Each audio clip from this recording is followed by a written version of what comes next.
আসসালামু আলাইকুম মেঘলাস কিচেন থেকে আমি মেঘলা আপনাদের সবাইকে স্বাগতম জানাচ্ছি একটা নতুন রেসিপি দেখার জন্য।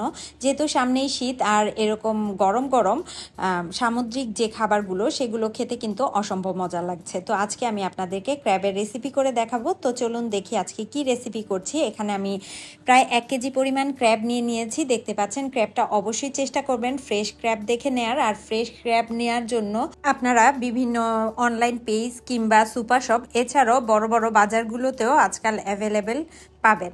তো এই ক্র্যাবগুলো আমি নিয়ে নিয়েছি আর এই ক্র্যাবটা দিয়েই আজকে আপনাদেরকে সিঙ্গাপুরি ক্র্যাব রান্না করে দেখাবো। আর এই ক্র্যাবটা খেতে অসম্ভব মজার হয়ে থাকে। তো ক্র্যাবটা পরিষ্কার কিভাবে করতে হয় সেটাই আপনাদেরকে এখন আমি দেখিয়ে দিব। এই যে অংশটা দেখতে পাচ্ছেন এটা ধরে হাতে আলতো করে টান দিলেই দেখবেন যে পুরোটা খুলে গেছে। এরপরে উপর থেকে এই ঢাকনাটাকে খুলে নেবেন। এরপরে ভেতরের যে মাংসগুলো দেখতে পাচ্ছেন তার এই পাশে যে কালো অংশগুলো এগুলোকে ফেলে দিতে হবে। দেখতে পাচ্ছেন এটা কিন্তু হাতের সাহায্যে আস্তে টান দিলেই সম্পূর্ণটা খুলে যাবে। এই যে দেখতে পাচ্ছেন আমি দুই পাশ থেকেই এটাকে ছাড়িয়ে নিচ্ছি আর এই যে অংশটা এটাকেও ফেলে দিচ্ছি। এবার যে অংশটা আছে এটা সম্পূর্ণটাই আপনারা খেতে পারবেন। তো এটা মাঝ বরাবর কেটে নিলেই হয়ে যাবে। এভাবেই রেডি হয়ে যাবে কিন্তু ক্র্যাবের মাংস, যেটা কিনা আপনারা যে কোনোভাবেই রান্না করে নিতে পারেন। এভাবে ক্র্যাবটা পরিষ্কার করে নেওয়াটা খুবই ইজি। আর এই যে মাথার অংশটা এগুলোকে আমি ফেলে দিব এখন কেচির সাহায্যে। আপনারা চাইলে বটি বা ছুরির সাহায্যেও করে নিতে পারেন। এই একই প্রসেসে আমি সবগুলো কাঁকড়াকে রেডি করে নিব। এই জায়গাটা একটু শক্ত থাকে তাই সাবধানে কেটে নেবেন। আর এই যে মোটা অংশটা পাটা এটার মধ্যে কিন্তু মজ্জা থাকে, অস্থি মজ্জা যেটা, সেটাও কিন্তু খেতে অনেক মজার হয়। তো এটা কেটে ফেলে না দিয়ে কিন্তু রেখে দিতে পারেন। আর এই যে ক্র্যাবের ওপরের যে খোলস এটা যদি ময়লা থাকে সেক্ষেত্রে আপনারা চাইলে পুরনো কোনো ব্রাশের সাহায্যে একটু মেজে পরিষ্কার করে নিতে পারেন। যেহেতু আমারগুলো একদম ফ্রেশ তাই এখানে কোনো ময়লা নেই, তাই এটা আমি পরিষ্কার করে নিচ্ছি না। বাকি ক্র্যাবগুলোকেও আমি এখন পরিষ্কার করে নিব। কেটে নেওয়ার পরে আমি সবগুলোকে খুব ভালোভাবে ধুয়ে নিয়েছি। আর যেই পাগুলো ক্র্যাব থেকে আলাদা হয়ে গিয়েছে সেগুলোকে আমি একটু থেতলে নিচ্ছি। আপনারা চাইলে পুতা দিয়েও এই কাজটা করে নিতে পারেন। এভাবে করে হালকা করে থেতলে দিতে হবে, জাস্ট এটা ভেঙে গেলে এর মধ্যে সকল মশলাগুলো ভালোভাবে ঢুকে যাবে। এর সাথে আমি আজকে ব্যবহার করব প্রায় 1 কাপের মতো চিংড়ি মাছ। যেহেতু ক্র্যাবের সাথে চিংড়ির খুব সুন্দর একটা কম্বিনেশন হয়।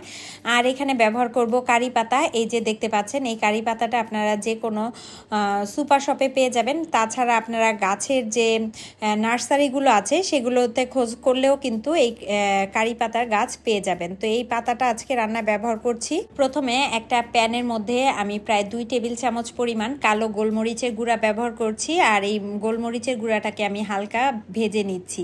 আর এই রান্নার প্রধান উপকরণ কিন্তু কালো গোলমরিচ, আর এটা থেকেই কিন্তু এর টেস্টটা বের হয়ে আসে। তো এবার এটাকে একটু হালকা নেড়ে চেড়ে ভেজে নিয়েছি। যখনই খুব সুন্দর একটা ফ্লেভার চলে এসেছে তখনই এর মধ্যে বাটার দিয়ে দিয়েছি। আর বাটারের পরিমাণটা এখানে প্রায় 100 গ্রামের মতন দিয়েছি। এবার বাটারটাকে এই গোলমরিচের সাথে খুব সুন্দরভাবে ভেজে নিব। এতে করে গোলমরিচ থেকে খুব সুন্দর একটা ফ্লেভার ছড়াবে। আর দেখতে পাচ্ছেন খুব সুন্দরভাবে কিন্তু মেল্ট হয়ে গিয়েছে।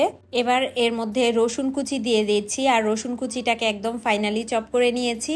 আর দিয়ে দিচ্ছি এখানে পেঁয়াজ একটু কুচি করে প্রায় 1 কাপের মতন। এবার এটাকে একটু ভালোভাবে ভেজে নিচ্ছি যতক্ষণ না পর্যন্ত খুব সুন্দর একটা কালার চলে আসছে ততক্ষণ আমি এগুলোকে ভেজে নিচ্ছি। যখনই একটু ব্রাউন কালার চলে এসেছে তখনই এর মধ্যে দিয়ে দিচ্ছি কারি পাতা। কারি পাতাটাকে ভালোভাবে ধুয়ে নিয়েছি, এবার এর মধ্যে দিয়ে দিচ্ছি। আর কারি পাতাটা দেওয়ার ফলে এখানে কিন্তু খুব সুন্দর একটা ফ্লেভার যোগ হবে।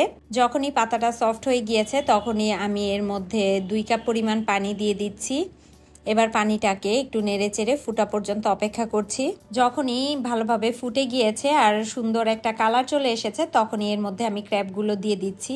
দেখতে পাচ্ছেন ক্র্যাবের যে মাংস সেগুলোকে প্রথমে দিয়ে দিচ্ছি, সাথে কিন্তু ক্র্যাবের যে পাগুলো আছে সেগুলোকেও দিয়ে দিচ্ছি। দিয়ে তারপর নেড়ে চেড়ে এটাকে ঢাকনা দিয়ে রান্না করব প্রায় 10 মিনিটের জন্য। 10 মিনিট পরে ঢাকনাটা সরিয়ে দেখাচ্ছি, কালারটা কিন্তু চেঞ্জ হয়ে গিয়েছে আর দেখতেও কিন্তু মাশাআল্লাহ খুবই সুন্দর লাগছিল। আর সামনাসামনি দেখতে আসলেই বেশি সুন্দর ছিল। তো এবার নেড়ে চেড়ে দিচ্ছি। এরপর ক্র্যাবের যে শেলগুলো আছে সেগুলোকে এভাবে আমি বিছিয়ে দিচ্ছি। দেখতে পাচ্ছেন কিভাবে দিয়ে দিচ্ছি। এরপর আবারও ঢাকনা দিয়ে 5 মিনিটের জন্য রান্না করেছি। ঢাকনা উঠানোর আগেই কালারটা দেখতে পাচ্ছেন কতটা সুন্দর হয়েছে। একদম কালারটা চেঞ্জ হয়ে গিয়েছে আর দেখতেও খুব সুন্দর লাগছিল। তো এই পর্যায়ে নেড়ে চেড়ে দিচ্ছি এই শেলগুলোকে, যদিও এগুলো খাবো না, জাস্ট এগুলো ডেকোরেশনের জন্য ব্যবহার করা হবে। তারপরে ওগুলো দেখতে কিন্তু অসম্ভব সুন্দর লাগছিল। প্রায় 20-25 মিনিট রান্না করার পরে কিন্তু এই পর্যায়ে ক্র্যাবগুলো সিদ্ধ হয়ে গিয়েছে, তাই এখানে আমি চিংড়িগুলো দিয়ে দিচ্ছি। যেহেতু চিংড়ি মাছ বেশিক্ষণ রান্না করতে হয় না, তাই চিংড়িগুলো দিয়ে কিন্তু খুব বেশি সময় রান্না করব না। তো এগুলো জাস্ট মিক্স করে দিচ্ছি সব একত্রে। মিক্স করা হয়ে গেলে আবারও ঢাকনা দিয়ে 5 মিনিটের জন্য রান্না করে নিচ্ছি। এবার 5 মিনিট পরে ঢাকনাটা তুলে নিচ্ছি। এবার সবকিছু একত্রে ভালোভাবে নেড়ে নিচ্ছি। আর দেখতে পাচ্ছেন ঝোলটা কিন্তু মোটামুটি ভালোই গাঢ় হয়ে গিয়েছে। তো এই পর্যায়ে আমি এর মধ্যে কিছু সস অ্যাড করে দিব। এখানে প্রথমে লাইট সয়া সস দিয়ে দিয়েছি 1.5 টেবিল চামচ পরিমাণ, আর ব্ল্যাক যে সয়া সস সেটাও 1.5 টেবিল চামচ পরিমাণ, ফিশ সস দিয়েছি 1 টেবিল চামচ পরিমাণ, আর ওয়েস্টার সস দিয়েছি 1 টেবিল চামচ পরিমাণ। এবার এই সসগুলোকে ভালোভাবে মিক্স করে দিয়েছি আর দিচ্ছি 1 চা চামচ পরিমাণ চিনি। আমি কিন্তু এই রান্নায় কোনো লবণ ব্যবহার করিনি, কারণ এই সসগুলো প্রত্যেকটাতেই কিন্তু লবণ রয়েছে। আর এই পর্যায়ে সসগুলো মিক্স করা হয়ে গেলে আপনারা লবণটা চেক করে নেবেন যে লবণটা ঠিক আছে কিনা। যদি কম হয় সেক্ষেত্রে কিন্তু লবণ কিছুটা মিক্স করে নিতে পারেন। এখানে প্রায় 1/4 কাপ পরিমাণ পানি নিয়েছি আর 2 টেবিল চামচ পরিমাণ কর্নফ্লাওয়ার নিয়ে একটু পানিতে ভালোভাবে গুলে নিচ্ছি। এবার এই কর্নফ্লাওয়ারটা এর মধ্যে দিয়ে দিব, আর দেওয়ার আগে অবশ্যই ভালোভাবে নেড়ে নেড়ে দিব। আর একটা চামচের সাহায্যে কিন্তু এই মিশ্রণটাকেও নাড়তে থাকবো যাতে দলা পাকিয়ে না যায়। কর্নফ্লাওয়ারের এই মিশ্রণটা কয়েকবারেই দিতে হবে, একবারে দিলে হচ্ছে লামস পাকিয়ে যেতে পারে, সেজন্য অল্প অল্প করে দিবেন আর নাড়তে থাকবেন, এতে করে ঝোলটা দেখতে পাবেন একদম গাঢ় হয়ে গিয়েছে। তো এবার নেড়ে চেড়ে এটাকে মিক্স করে নিচ্ছি ভালোভাবে, যাতে করে একটা সুন্দর টেক্সচার চলে আসে। দেখতে পাচ্ছেন যে ঝোলটা সেটা কিন্তু অনেকটাই গাঢ় হয়ে গিয়েছে। তো এই পর্যায়ে কিন্তু এই রান্নাটা একেবারেই কমপ্লিট। আর মাত্র একটা উপকরণ, সেটা হচ্ছে ভিনেগার। এখানে 1 চা চামচ পরিমাণ ভিনেগার দিয়েছি, আপনারা চাইলে লেবুর রস থাকলে সেটাও ব্যবহার করতে পারেন।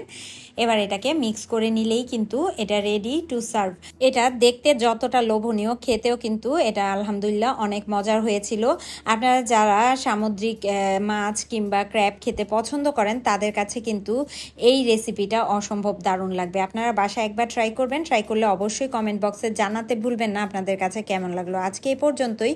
আপনারা সবাই ভালো থাকবেন, আমার এবং আমার ফ্যামিলির জন্য দোয়া করবেন। আল্লাহ হাফেজ।